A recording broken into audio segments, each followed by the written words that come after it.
Hello friends, myself Bhavya Popat, advocate and editor of Text Today. आज हम आपके सामने एक बहुत ही इम्पोर्टेंट डिबेट लेकर उपस्थित हुए हैं।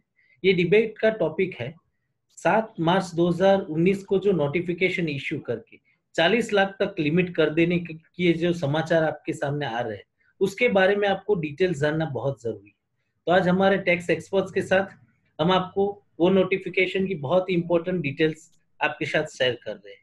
आज हमारे साथ जुड़े हैं जयपुर से हमारे एडवोकेट ललित भाई गणात्रा, पोरबंदर से हमारे साथ जुड़े हैं चार्टर्ड अकाउंटेंट दिव्येश भाई सोडा। इन सब एक्सपर्ट्स के साथ शुरू करते हैं हमारी टैक्स डिबेट। और एक्सपर्ट्स आपसे सबसे पहला क्वेश्चन है कि ये जो नोटिफिकेशन दिया गया है वो section 22 of the central goods and service tax act के तहत दिया गया है। मेरा आपसे क्वेश्चन ये है कि क्या ये सेक्शन 23(2) के सेक्शन को हम बोल सकते हैं कि ओवरराइडिंग है section 22(1) of the GST act. मैं सबसे पहले ललित भाई के पास जाऊंगा। ललित भाई, आपका क्या व्यू इसके बारे में? सर, सेक्शन 23(2) में जो बात लिखी है वहां पे कहीं भी ऐसे स्टार्टिंग में ऐसा वर्ड नहीं लिखा है कि इस सेक्शन में थ्रू जो नोटिफिकेशन आया उसके अनदर सेक्शन को ओवरराइड करेगा। सो ये जो 23(2) वाला सेक्शन है वो 22(1) को ओवरराइड नहीं कर सकता और 22(1) में जो लिखा है वो ऐसे ही रहेगा। 22(1) या सर, ये वेरी बोल्ड व्यू। दिवेश भाई, इसके बारे में आपका क्या कहना है? यस, बेसिकली जो ललित भाई ने बोला वो सही है कि 23 सबसेक्शन 2 में या 23 में कहीं भी ऐसा नहीं दिया है कि not with standing anything containing section 22। Generally अगर जो भी ओवरराइडिंग सेक्शन हो तो इस तरह के वर्डिंग से वो स्टार्ट होता है, लेकिन ये सेक्शन में ऐसा कुछ मेंशन नहीं किया है, इसलिए हम डायरेक्टली ऐसा नहीं बोल सकते कि ये ओवरराइडिंग है। लेकिन गवर्नमेंट ने एक बेनिफिशियल नोटिफिकेशन दिया है, तो गवर्नमेंट का इंटेंशन है वो स्मॉल ट्रेडर्स को बेनिफिट देने का है, वो मान के हम ये नोटिफिकेशन का बेनिफिट ले सकते हैं। यस ललित भाई, इनमें इसमें आपकी कोई कमेंट?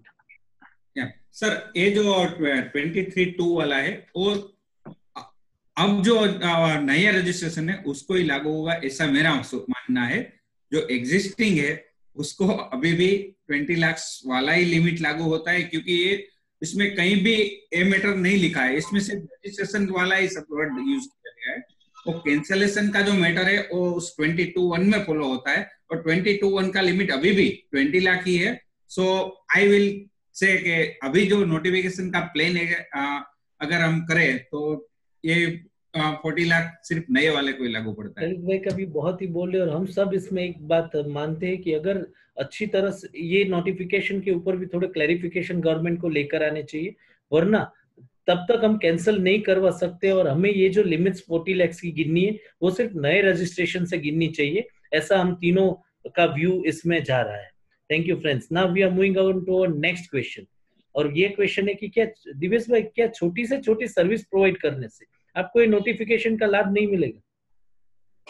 यस, स्पेसिफिकली ये जो नोटिफिकेशन दिया है उसमें गवर्नमेंट ने यही वर्डिंग्स यूज किए है कि the person who is engaged exclusively in supply of goods. यानी कि अगर आप स्मॉल अमाउंट ऑफ सर्विस भी प्रोवाइड करते हैं, अब उसमें 1 रुपए की भी सर्विस, स्मॉल अमाउंट मतलब 1 रुपए की भी सर्विस आ जाए, फिर भी आप ये 40 लाख वाला बेनिफिट जो है वो अवेल नहीं कर सकते। 20 लाख के ऊपर आपका गया तो आपको टैक्स लायबिलिटी उसमें एप्लीकेबल हो जाएगी। दिस वे, यानी अगर मेरे मेरे बिजनेस के साथ मेरा एक रेसिडेंशियल हाउस है जिसमें मुझे रेंट मिल रहा है, जो कि जीएसटी के तहत एग्जेम्प्ट है, फिर भी मैं इस नोटिफिकेशन का लाभ नहीं ले सकता हूँ क्या?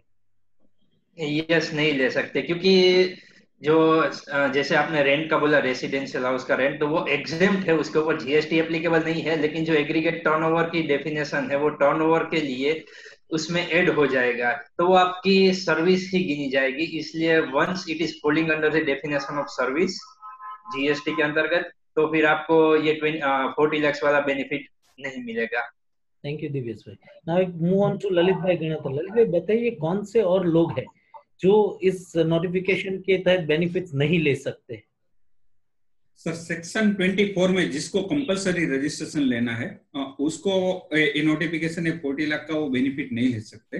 उसमें डिफरेंट दिया गया है। सपोज ई कॉमर्स वाला है, या सर ई कॉमर्स वाला है, उसको कंपलसरी रजिस्ट्रेशन देना है। उसके सिवा 2-3 दिया है, लेकिन वो अभी मेरे को नोटिफिकेशन देखना पड़ेगा उसके बाद।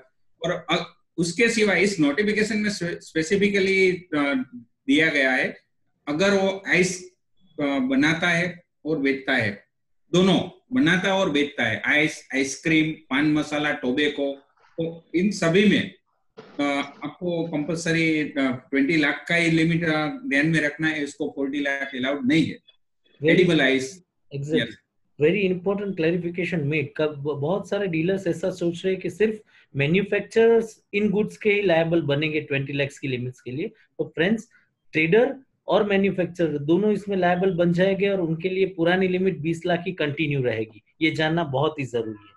Now come to our next but very important question. Divesh भाई, बताइए हमारे दर्शकों को कि उनके पास अगर जो स्टॉक रह रहा है कैंसलेशन के वक्त, तो उसमें उनकी लायबिलिटी कैसे आ सकती है?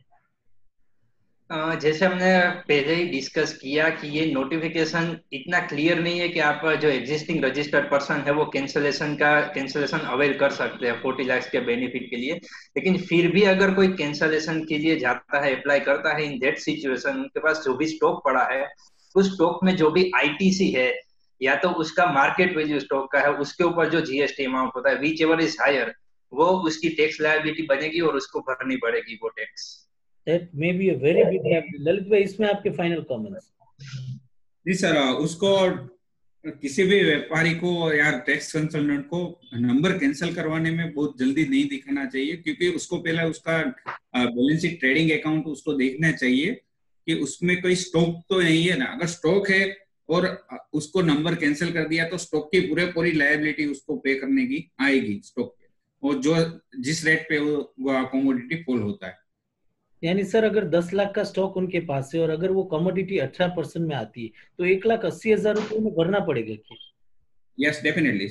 और इवन अगर कहीं भी तबक्के से आप नंबर रद्द करवाना चाहते हो तो ये कंपलसरी है, उसको स्टॉक पे उसने जितना भी आईटीसी क्लेम किया हुआ है, यूटिलाइज किया हुआ है, उसको पे करने की लायबिलिटी आती है। Thank you very much friends.